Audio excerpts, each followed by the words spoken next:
Y esto llevó a hacer un estudio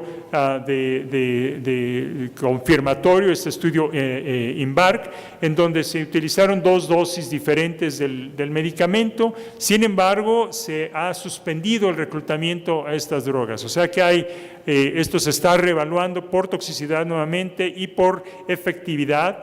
Uno de los brazos ya se eliminó por completo, el otro se está evaluando, de manera que estamos reanalizando el beneficio potencial de esta droga, aunque los resultados iniciales parecían alentadores. Finalmente, les hablo de esta droga PRM-151, que es una forma recombinante de esta enzima que se llama pentraxina 2. La pentraxina 2 es un regulador de la reparación de tejidos que se une a los tejidos dañados y ayuda a reducir fibrosis y otros daños celulares. De manera importante, cuando compara uno pacientes con mielofibrosis comparado con población normal, control, los niveles de pentraxina están muy bajos en los pacientes con mielofibrosis, y además en el panel de la derecha ven ustedes cómo los niveles van bajando conforme la enfermedad progresa. Si esto es causa o consecuencia no lo sabemos, pero el caso es que hay niveles inferiores y ya les decía, esto tiene que ver con la reparación de tejidos dañados. Esto llevó a investigar esta droga en esta enfermedad, tanto sola, en ese estudio se empezó a utilizar como agente único y después combinado con el ruxolitinib. Y lo que ven ustedes es que hay buenos niveles de respuesta, tanto a niveles del vaso, de los síntomas, y sobre todo en la mejoría en la médula ósea. Los niveles de fibrosis, que es lo que se ve en el panel de arriba a la izquierda, mejoraron en más del 50% de los pacientes, y ven, por ejemplo, lo que sucede con los niveles de plaquetas. La curva de plaquetas va aumentando, los requerimientos de transfusionales de los pacientes que lo requerían antes han disminuido.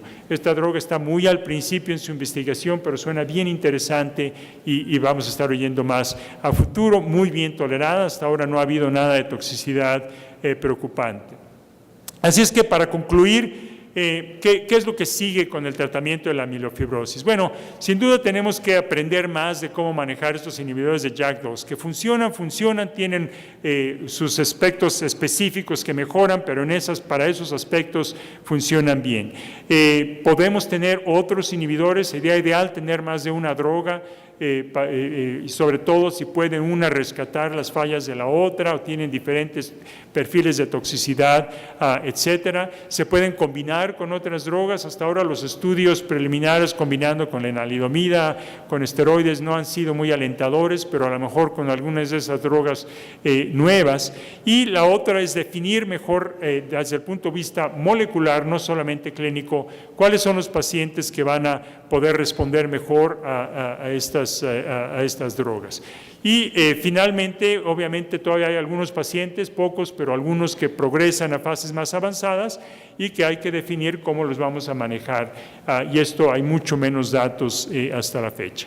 Ya les comenté también el interés de si se puede utilizar a etapas tempranas y prevenir la progresión, pero esto es muy a futuro. Con esto termino y les agradezco su atención.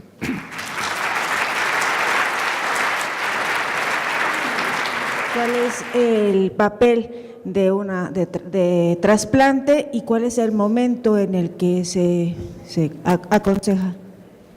Sí, yo creo que el trasplante sin duda tiene un papel útil y bueno, no lo toqué aquí, pero qué bueno que trae a colación esto.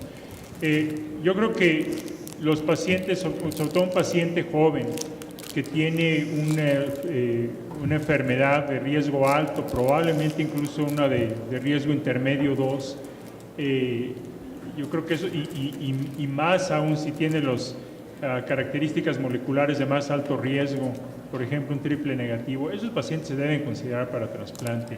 Yo creo que se pueden beneficiar un poco con un manejo transitorio con ruxolitinib para bajarles el vaso, mejorar la sintomatología en lo que buscan el donador o lo que sea, pero esos pacientes no se van a curar con ruxolitinib, así es que un paciente con esas características yo creo que se debe buscar un trasplante de inicio, ¿no?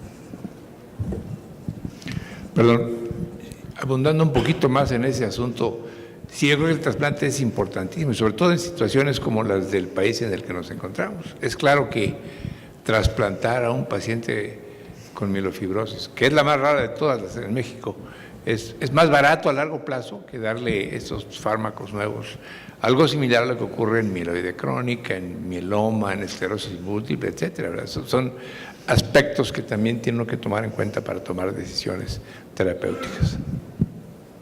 Sí, la pregunta es ¿cuándo sería el momento indicado? Es decir, al diagnóstico, espero un mes con JAK, ¿cuándo, digo yo, ya fue toda la respuesta con los inhibidores de JAK y trasplanto si tengo un donador que lo encontré junto con el diagnóstico, por ejemplo?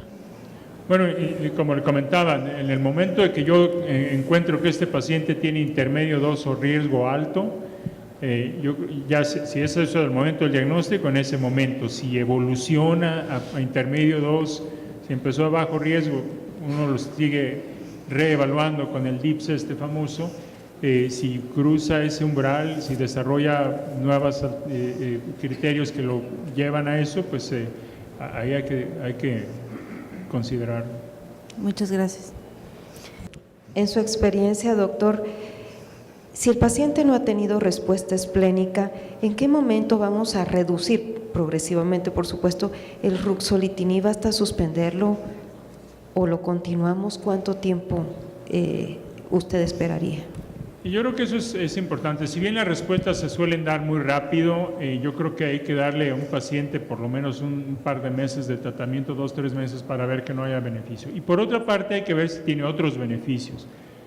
Si el paciente tiene suficientes beneficios en los síntomas constitucionales, aunque no haya un beneficio importante en la esplenomegalia, entonces puede continuar el tratamiento, se justifica.